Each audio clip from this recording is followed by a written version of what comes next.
Yale unayoyafanya sasa katika maisha yako ndio yanayotabiri yale utakayokutana nayo katika maisha yako ya mbele, wewe mwenyewe au kizazi chako. Iwe unatenda mema, ujue hapo mbele utakutana na mema.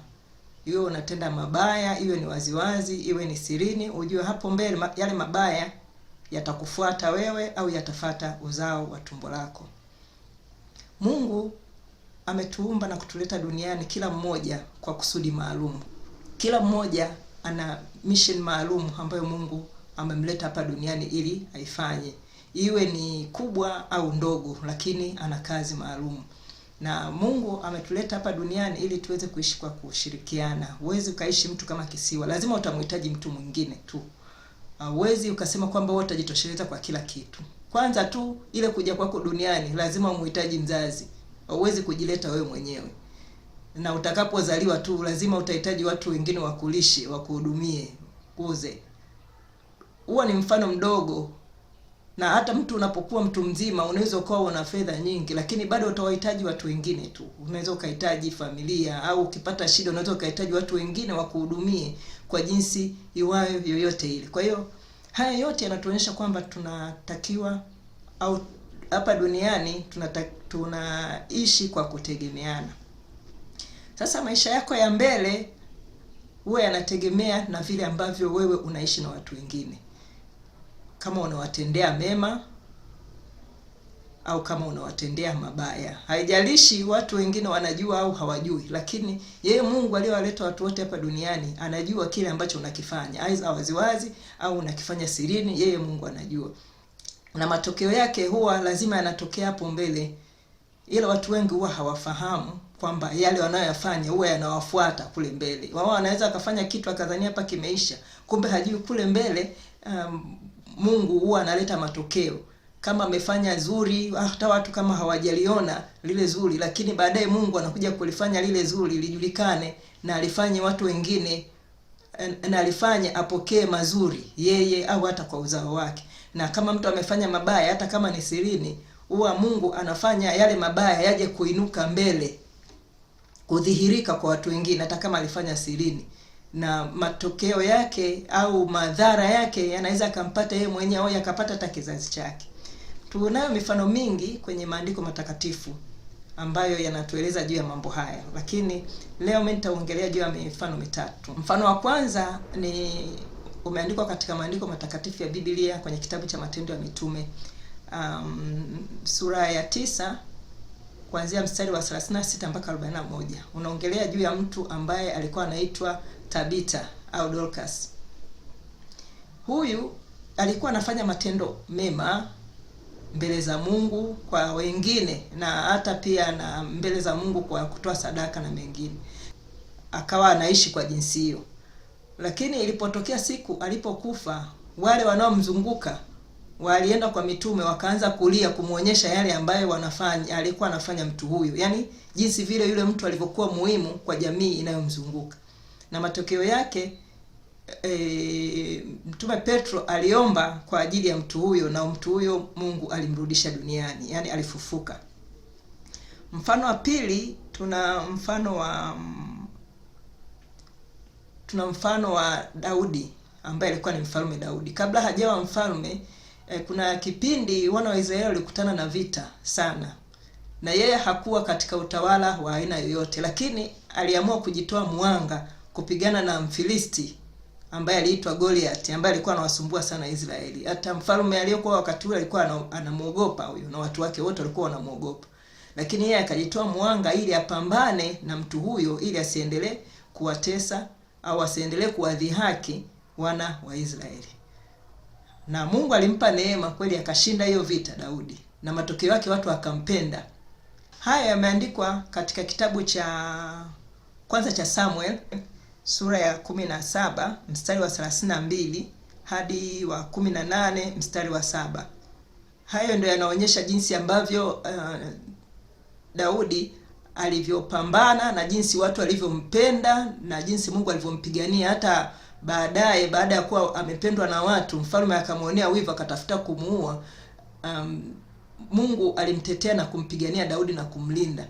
na matokeo yake ilipofika wakati Mungu akamuondoa duniani mfalme Sauli, watu walimtawaza huyo Daudi kuwa mfalme.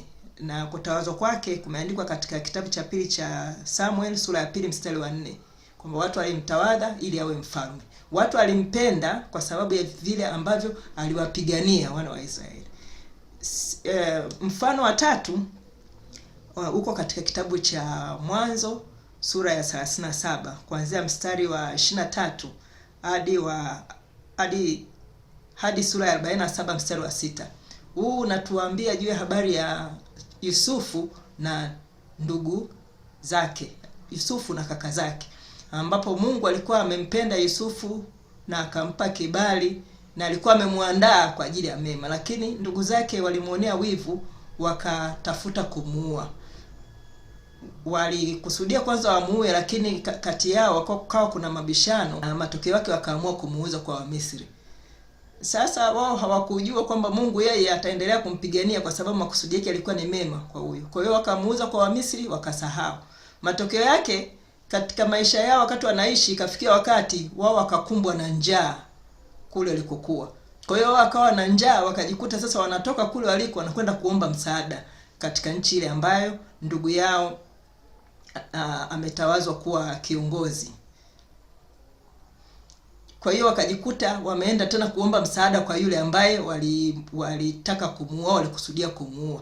Na ndugu yao kwa sababu yeye asili yake ni mema, hakutaka kulipa kisasi, aliamua baadaye kuwasamehe na akaamua kuwahamisha wale ndugu zake kutoka katika ile nchi ya Kanaani kuwapeleka katika nchi ya Misri, na wakajikuta sasa wao wamekuwa watumwa wa Farao. Na huo ndio ulikuwa mwanzo wa utumwa wa wana wa Israeli. Kwa hiyo kosa la wale ndugu zake Yusufu walipotaka kumuua ikasababisha wao wakajikuta wakawa watumwa wa Farao, na matokeo yake na kizazi chao kikawa utumwani. Na hicho kizazi kilikuja kutoka utumwani baada ya miaka kadhaa. Wakati huo Yusufu mwenyewe amekwisha kufa, pamoja na ndugu zake wote wamekwisha kufa, na hata yule mfalme alikuwa amekwisha kufa. Kukawa kuna mfalme mwingine, wakawa wanateseka sana, wakaanza kumlilia Mungu. Baada ya kulia sana na kuomboleza, Mungu ndo akawasamehe, akaamua kuwaondoa kutoka kwenye utumwa. Na katika kitabu cha Kutoka sura ya 2 kuanzia mstari wa 23 ndio umeandika juu ya pale ambapo Mungu aliwasikia na aliwahurumia, ndio kaamua kuwatoa utumwani. Kwa hiyo haya yote, hii mifano inatuonyesha kwamba lolote lile unalolifanya usizania kwamba litaishia hapo. Huwezi ukajua kile kitakachokwenda kukupata hapo mbele. Unaweza uko katika mazingira mazuri, basi watendee mema au watendee mazuri wale wanaokuzunguka. Usitumie nafasi yako kutenda mabaya, kwa sababu yale mabaya yatakurudia. Na hata kama wewe umejikuta kwamba unatenda mema alafu unatendewa mabaya, nikupe moyo au nikutie moyo siku ya leo kwamba yale mema unayoyafanya huwa yanaleta matokeo mazuri pale mbele. Mungu hawezi kukuacha. Endelea kumtegemea Mungu, na yeye Mungu atakupigania na atakuvusha. Mfano mzuri ni wa huyo Yusufu. Ndugu zake walikusudia kumuua wakati alikuwa hana kosa, lakini matokeo yake Mungu akamvusha, pamoja na kwamba alipata tabu kwa muda. Lakini Mungu alimvusha, baada ya kumvusha kule mbele akaenda kumuinua. Na wale waliokuwa wamekusudia kumuua wakajikuta wamenyenyekea na wamekuwa chini yake. Na wala yeye hakujali hayo, aliendelea kusimama katika mema. Kwa hiyo linawakumbusha kwamba tuishi vizuri, tuwatendee mema wale ambao wanatuzunguka, kwa sababu haujui Mungu amekusudia nini katika maisha yako, na Mungu amekusudia nini katika maisha ya wale ambao wanakuzunguka. Lolote lile utakalolifanya ujue kwamba Mungu anakuona, na pale mbele yeye Mungu anakuandalia kukulipa, aidha mema kama utatenda mema au mabaya kama utatenda mabaya. Na Mungu yeye huwa si mwanadamu. Mungu yeye siku zote anatenda haki. Hawezi kukulipa mema kwa mabaya na hawezi kukulipa mabaya kwa mema. Kwa hiyo ukae ukijua kabisa kwamba yale unayoyatenda madhara yake utayapata hapa hapa duniani, sio mpaka mbinguni, kwamba ukishaondoka hapa duniani. Hapa duniani utaona madhara ya yale ambayo umeyafanya au faida ya yale ambayo umeyafanya kwa watu wengine. Basi Mungu akubariki na Mungu akutunze na akutie nguvu ya kuweza kushinda majaribu yote na mabaya yote, ili uweze kuishi vyema na kutenda mema na uweze kuziona baraka za Mungu katikati ya maisha yako. Amina.